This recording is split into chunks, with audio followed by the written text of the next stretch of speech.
ٹھیک ہے نا.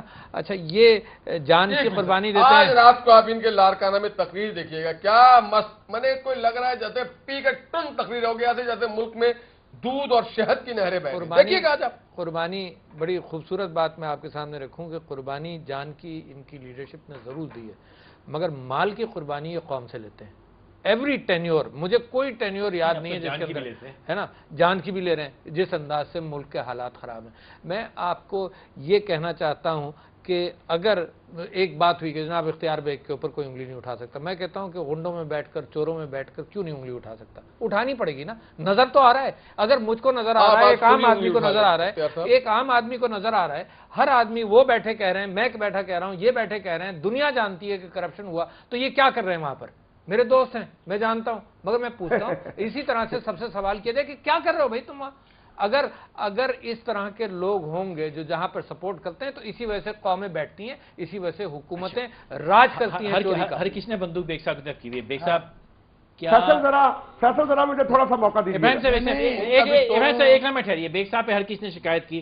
بیگ صاحب ہم ذاتیات پہ نہیں جا رہے, ہم آپ کی ذات کی بات نہیں ہو رہی, لیکن بحیثیت حکومت آپ کو نہیں لگتا کہ اس وقت کرپشن, مس گورننس اور اوور آل ڈیزاسٹر جو ہے وہ واقعی کمپاؤنڈ ہوا ہے بہت زیادہ حد تک یا نہیں؟ سچویشن یہاں تو میں ایگری کرتا ہوں آپ سے کہ گیس اور بجلی کی لوڈ شیڈنگ سے لوگ پریشان ہیں, پیٹرولیم پروڈکٹس کی جو قیمتیں اس سے لوگ پریشان ہیں, مہنگائی میں یقیناً اضافہ ہوا ہے, وار اگینسٹ ٹیرر کی. مجھے بات کرنے دیں, ایک بات بتا دو جو بہتر ہوئی, ایک بات بتا دو 4 سال میں جو بہتر ہوئی عام آدمی. دیکھیں ایک بات, کرپشن بہتر ہوئی ہے. ایک آدھ بات مجھے دراصل بولنے دیں. ان کی باتوں سے ابراہیم صاحب سے تو یہ لگ رہا ہے کہ مشرف صاحب کو دوبارہ لانا چاہتے ہیں. تو ابراہیم صاحب اب دوبارہ الیکشن آ رہے ہیں, ان کو بلا لیجئے گا, اور وہ بہتری وہ ڈکٹیٹر کے زمانے میں جو آپ گنوا رہے تھے وہ دوبارہ آپ حاصل کر لیجئے گا. آپ کو جمہوریت ناراض آتی ہے, میں اچھی لگتی ہے. دیکھیں, میں کسی آمر کی حمایت میں نہیں ہوں, میں جمہوریت کی حمایت میں ہوں, لیکن جمہوری تماشا جو اب کیا جا رہا ہے, ایسی جمہوریت سے اللہ کی پناہ, ایسی جمہوریت سے اللہ کی پناہ. میں ڈکٹیٹر کی کبھی بھی حمایت میں نہیں رہا, میں جمہوریت پر جان دینے کو تیار ہوں, لیکن جو ابھی لانتی جمہوریت ملک میں رائج ہے, یہ جمہوری تماشا ختم ہونا چاہیے. دیکھیے جی, میں یہ بات کہہ رہا ہوں کہ دیکھیے حالات, میں نے اختیار بیگ صاحب سے پوچھا کہ ایک انڈیکیٹر بتا دو, ایک چیز بتا دو, کسی چیز کی ایک چیز کی قیمت, یہ بال پوائنٹ جو ہے یہ کم ہو گیا, یا پانی آسانی سے ملنے لگا ہے, یا یہ چائے کی قیمت کم ہوئی ہے, کسی ایک 18 19 20 امینڈمنٹ کے علاوہ کچھ نہیں, وہ بھی تو چیزیں وہ چھوڑ, میری زندگی عام آدمی کی زندگی پر کیا ہوا, یہ کاغذی کارروائیاں اختیار علاوہ فائدہ نہیں ہوا. قومی 25% سے 11% پہ لے کر آئے ہیں, $25 بلین کی ایکسپورٹ ہوئی ہے, ہائیسٹ ریمیٹنسز $12 بلین کی ہمارے ملک میں ہو رہی ہیں. یہ سب چیزیں ان حالات میں جب آپ نے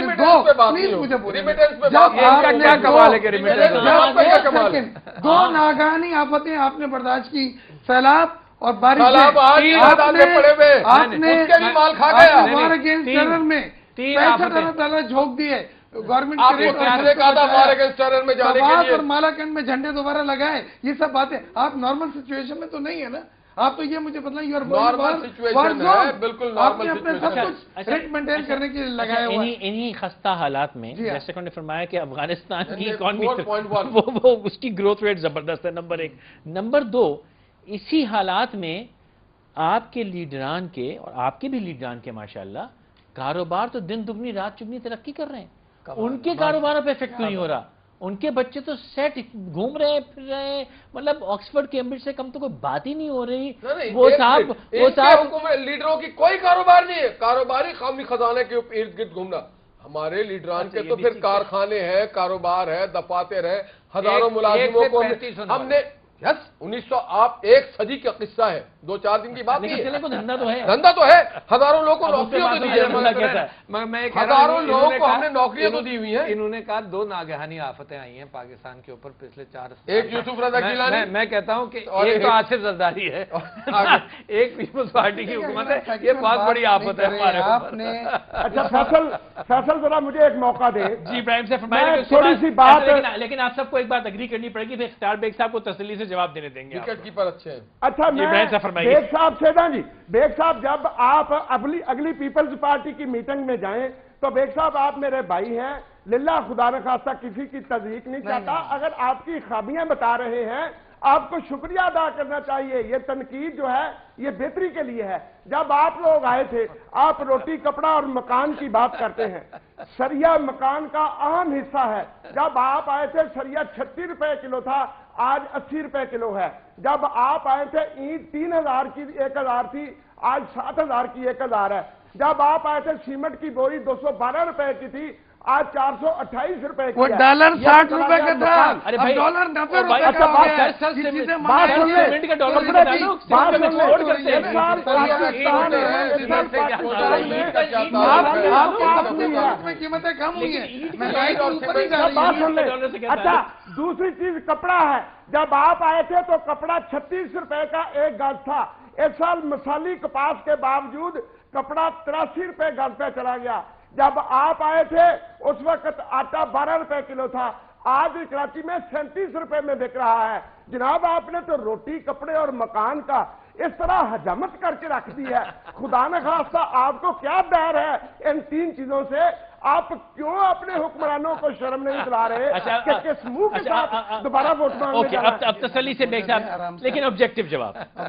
پہلی چیز تو یہ ہے کہ ابراہیم صاحب اور میرے ساتھی آج انہیں خوش قسمتی سے یا بدقسمتی سے وہ ٹاپک مل گیا ہے جو جذباتی ہے، جس سے ہم سب متاثر ہیں۔ ہمیں ان حالات میں سب کو تکلیف ہے۔ تو سن لیں میری بات، آپ پیٹرولیم پروڈکٹ کی پرائز انکریز پہ کوئی میرا ساتھ نہیں دے گا، بجلی اور گیس کی لوڈ شیڈنگ پہ کوئی میرا ساتھ نہیں دے گا۔ میری بات سن لیں،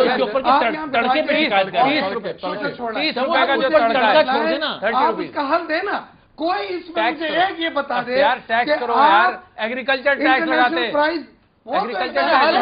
حل ہے پیٹرولیم $125 میں لے سپریم اور کورٹ 80 کے میں سپلائی ججمنٹ پہ کریں۔ منوگن عمل کریں، آپ اپنے کیبنٹ سے، اپنی منسٹری سے، اپنے گورنمنٹ آفیشل سے کرپٹ لوگوں کو نکالیں۔ 1000 جو آپ کے ایف ڈی آر میں سبسڈی دوبارہ دینا خزانے سے، 1000 بلین کی کرپشن اس کو آپ کریں۔ جو خزانہ لٹ گیا کیبنٹ پہ بیٹھے ہوئے کرپٹ منسٹر جن کے اکاؤنٹس میں نامعلوم کہاں سے پیسہ جاتا، آپ پکڑے جا کے وزیر اعظم کے بیٹے کو جس نے 7 بلین کا گھپلا کر دیا، آپ کیا بات کریں؟ آپ سپریم کورٹ پہ مرزا صاحب ایک چھوٹی سی بات سن لیں۔ سپریم کورٹ نے ہمیں راستہ دیا ہے، چینل پہ خبر چلی ہے اور آپ کے لیے بڑی اہم خبر ہے، سن لیں کہ پاکستان کے 5 کرپٹ ترین افراد کو پکڑ لیا جائے، ان کی نجائز دولت صرف نکلوا لی جائے تو پاکستان کے تمام قرضے اتر جائیں گے۔ تو کریں اور کس مرزا چیز کا انتظار ہے؟ صاحب قوم آپ سن کے لیں، سامنے میرے پڑ گئی ہے، بھائی ہیں، گورنمنٹ کرے گی، سن لیں ان 5 بندوں میں وہ جو